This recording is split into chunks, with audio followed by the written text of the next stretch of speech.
Yes, reka twongere tubasuhuze mwese abakurikiye business isobanutse kuri mikoro kandi kuri kamera ni Tite Kamanzi. Turabifuriza gukomeza kugubwa neza aho buri wese aherereye.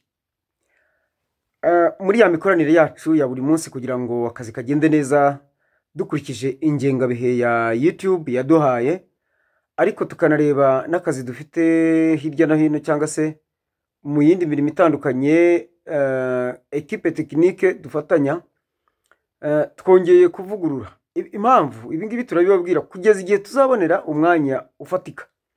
Ubu turakoresha saa 12 za mu gitondo ikiganiro, ndetse na saa 12 saa 12 n'iminota 10 na saa 12 n'iminota 10 z'umugoroba, inshuro ebyiri ku munsi. Nibihinduka tuzajya tubibamenyesha. Impamvu tubibamenyesha ni imikoranire myiza kugira ngo utaza gutegereza ikiganiro kakibura, kandi nanone kugira ngo n'ingengabihe nihinduka umenye amasaha aho yimukiye, na cyane ko dukorana cyane ubu ngubu n'abapioneers ba mining Pi network, tugira ngo babimenye be kujya bacikwa n'ikiganiro, dore ko tuba dufite amakuru menshi abareba aberekeye bitewe na mining ya Pi dukora. Nkuko rero bisanzwe tujya kuganira kuri Pi network, ariko noneho turaganira ibintu bibiri. Turaganira kuri mining, ariko tunagaruke no ku kibazo cy'abajura biba Pi z'abandi. Ariko by the way, ndagira ngo tugaruke no ku kintu cya gatatu cy'abantu bashobora kudutera ibibazo: abantu bagura Pi. Mu by'ukuri tumaze iminsi tumayininga, nako n'imyaka ntago ari iminsi gusa, ni imyaka. Guhera 2019 ku itariki 14 z'ukwezi kwa gatatu umuntu wa mbere atangiye kumayininga, kugeza ubu ku itariki 29 z'ukwezi kwa 10 umwaka wa 2024. Muri iyo myaka yose, umwaka utaha imyaka 5 izaba yuzuye, 14 z'ukwezi kwa gatatu umwaka utaha. Mining rero, reka nifashishe igitekerezo cyanditse muri Bibiliya cy'umuntu witwaga Namani. Bivuga ko ngo yari umugaba w'ingabo za Syria cyangwa se z'igihugu cya Syria, bajyaga bazengereza abayisiraheli cyane bakabatsinda. Icyo gihe hariho umuhanuzi witwaga Elisa. Nuko muri kwa kutsinda bakananyaga abantu kugeza ubwo batwara iminyago y'abantu usibye ibintu. Noneho baza kunyagamo akana k'agakobwa kaba umuja wa Mukanamani, ariko Namani akaba umunyacyubahiro cyane ukomeye ko yari n'intwari cyane, ariko akagira inenge yo kurwara ibibembe byarangiritse umubiri wose. Noneho kakana ariko kamaze kumenyerana na nyirabuja, kakajya kamubwira ati ariko databuja bamenyaga ko iwacu mu gihugu hari umuntu uvura, umuhanuzi. Urumva nyine babyitaga gutyo. Yakamusanze akamufasha. Umugore araza kubyongorera umugabo ngo abanza kubisuzugura, aramwinginga aza kujyayo. Mu kugerayo rero ahasanga nagahoma muntu. Hakaba icyuzi aho ngaho hafi kitasana neza, ariko ngo cyitwaga ni Silowamu, sinibuka neza. Noneho ariko nibyo ni Silowamu. Aza kumubwira ati kugira ngo bamuvure. Umuhanuzi Elisa aramubwira ati urajya muri kiriya cyuzi widumbaguzemo inshuro 7. Namani ngo biramubaza cyane, aranivumbura aragenda. Abagaragu be n'abatware be baramwinginga, nawe yari afite abatware nubwo yari umutware. Baramwinginga ageze araza kwidumbaguza. Muri kwa kwidumbaguza inshuro 7, inshuro 7 bwa mbere aho nacyari kwa kundi, kabiri aracyari kwa kundi, gatatu ni kwa kundi, ku nshuro ya 7 ariko ubwo ni ko yivovota iki. Ku nshuro ya 7 yazamutse yakize, ngo akabiri kameze nk'ak'umwana w'uruhinja. Namani akiracyo. byari ibintu bitangaje cyane, niba byaranabayeho atari ya nkuru z'ibitekerezo n'imigani. Nuko Namani arakira, nuko Elisa ati igendera amahoro. Nuko ubwo sinjye wahera hahera umugani cyangwa se igitekerezo cyangwa inkuru. Impamvu zanye iki gitekerezo kiri muri Bibiliya, narabwiye nubwo ntari umukristo ariko mfitemo ibimfasha, ndabisoma nyine nkaba nabibafashisha. Abantu benshi twababwiye kumayininga payi, bakumva turabasuzuguye akantu. Ubu uyu munsi payi imwe ku isaha turabona payi 0.0056, ushyize mu manyarwanda biragenda bigafata hafi miliyoni 2, mu masaha 24 ziba zishobora kugira miliyoni 50 zirenga. Hano rero kubera yuko bitabarwa mu manyarwanda, abantu benshi barabisuzugura ngo utwo tuntu ni n'ubwa mbere utwo tuntu banatwumvise, ngo tutera ngo nk'amasogonda ngo biki. Ariko utwo tuntu tw'amasogonda wakwemeye ukadushyiramo ko ku isaha imwe gakorera 1700, wabishyira mu mafaranga y'u Rwanda ukaba usanga bikaba miliyoni 2. Miliyoni 2 wazikorera mu mezi angahe, mu minsi ingahe? Mu by'ukuri waba ufite akazi kameze gate? Uri umudiplomate wo ngo abaminisitiri n'abandi.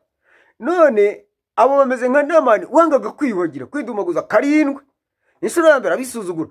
Ariko umuntu wagiye akamayininga, tujyaho duke, iminsi ikaba yicumye, ukwezi kukaba gushize. Uyu munsi ngira ngo arimo arabona yuko payi ze zimaze kwiyongera. Noneho rero akarusho hagiye kuza open minded. Ese open minded niba igiciro twaramaze kubona ko cyemejwe mu kwezi kwa gatanu muri systeme za Pi Network ari 314,159 by'idolari payi imwe, ubwo mu manyarwanda ni miliyoni 408 zirenga. Uzemera ari uko launch yabaye, uzemera ari uko wayavunjishije, uzemera ari uko babitangaje ku mugaragaro ko payi ifite icyo giciro, nkuko Namani yemeye ku nshuro ya 7 yidumbaguje inshuro 7 yivovuta atabyemera ku nshuro ya 7. Muri bimpamo niba atari umugani. Noneho rero twifatire ko byabayeho nubwo tutari duhari, cyangwa se niyo tutabihakana ntacyo bitwaye. Twifatire umugani tuwemere. Ese umunsi ubundi ubumeze nk'umuntu urya ibiryo atamwe amarira, atama yiki? Niba urya arya, niba urirarira, ibintu ni bibiri. Ariko kurira no kurya ntibijyana, gutama amarira ntibijyana. None kuki umayininga wivovota? Kuki uvuga ngo barakubeshya ari wowe? Jya mu cyuzi iyuhagire. Inshuro ya mbere, ya kabiri, ya gatatu, ya kane, ya gatanu, iyuhagire bizavamo. Ari umuntu wise channel ye ngo ni Bizakunda TV. Ariko sha dushonje amafaranga shaho. Akasa mutwe. Turakeneye tension. Njya numva no mu rusengero bavuga ngo Imana yange irayashaka. Niba ari yo bayiha, niba ari Imana bayiha, ntumbaze. Icyo nzi cyo nuko bavuga ngo Imana irayashaka. Ngo muzana ubutunzi bwanyu mubibitse mu ijuru aho inyenze n'ingese zitajya, kandi ngo aho umutunzi bwawe buri niho n'umutima wawe uri. Niba nzajyayo nkayakurayo, ntumbaze. Icyo nirebera ni iki ngiki. Pi Network idumbaguze mininga, ukore security sako, ukore verification, ukore mainnet checklist uyuzuze. Mininga pa mu byo urimo. Hanyuma ntacyo ugeze ku munsi wa launch, tere ko ntacyo bizakomarira. Mininze bugutwaye iki? Gukanda inshuro imwe mu masaha 28, ibintu bidatwara n'umunota umwe. Wa mugabo we, wa mudamu kuko wa mukobwa we n'umuhungu mwamayininze. Ahongo hanga barirwa babeshya abakobwa, zagutuza muri etage uzakura he? Kandi muri payi zirimo payi imwe yonyine yakubakira etage nazingahe n'eshatu yazubaka. Ubuze wabura etage ya miliyoni 100, waje ukamayininga payi ukazabona kujya umurahira aho uzamutuza muri etage. Abwirwa benshi akumva bene, abadashaka kumva bazumva babonye.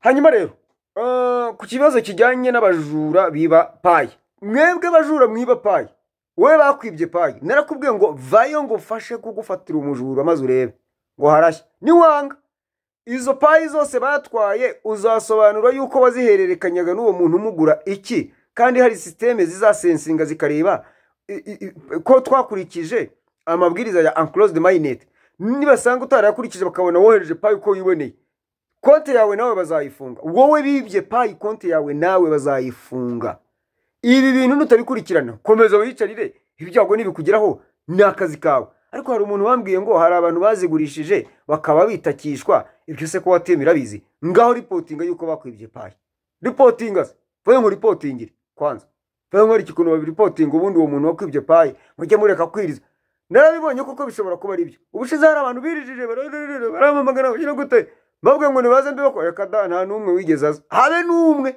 muri ba bantu bose namwe mwumvise bariraga nta numwe wigeze aza nyamara ku rubuga bari babigogeye bari kokereje rero niba barakwibye payi vuye ngiye ngo reportingire urebe ko uwo muntu agakonte ke batagafunga ariko urangaho uri muri abeshya gusa aha niba utabeshya vuye tubigukorere icyanyuma nsorezaho ni abantu bagura payi wowe ugura payi nawe muntu ugurisha payi muri mu bantu bashobora kuduteza ibyago ni isaha n'isaha ntimureba gihe mfite uburenganzira bwo kumenya yuko ugura payi nka reportinga muri payi nkatanga iyo nimero yawe nkavuga ikibazo uko kimeze bakagukurikirana bagasanga ibyo uri mu gukora nibyo konti yawe bakayibana gihe umuntu nzongera kumenya yuko abunzwa no kugura payi ku mafaranga 400 500 noneho ngo bageze ku 1000 payi imwe gihe umuntu uzongera kubyumva akagira ibyago nkamenya username ye gihe nzamuripotinga kuko ntago nshobora kukubeshyira yuko ugura payi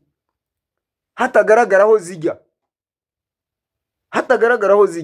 ariko umunsi nzamenya username igura payi nzayiripotinga kandi bazayicakira kandi bayicakirana konti no kuyifunga namwe murabyumva twihanize ikindi mushobora kudukururira abantu bagura payi n'abazigurisha bashobora kudukururira ibyago nk'u Rwanda bakadushyira ku rutonde rw'abantu badeviye cyangwa se banyuranije n'amategeko n'amabwiriza agenga imikoreshereze ya payi network mu gihe cya unclosed mainnet ibi ngibi bigatuma badushyiraho icyasha ku gihugu bakatubanira bakadushyira ku rutonde rw'abantu banyuranye n'amategeko n'amahame bya payi network nidutahaguruka ngo tubirwanye twese tuzisanga hasi abatuzi rero tugiye guhaguruka tuba reporting nitumara kuba reporting ibiri bubabeho ni akazi kanyu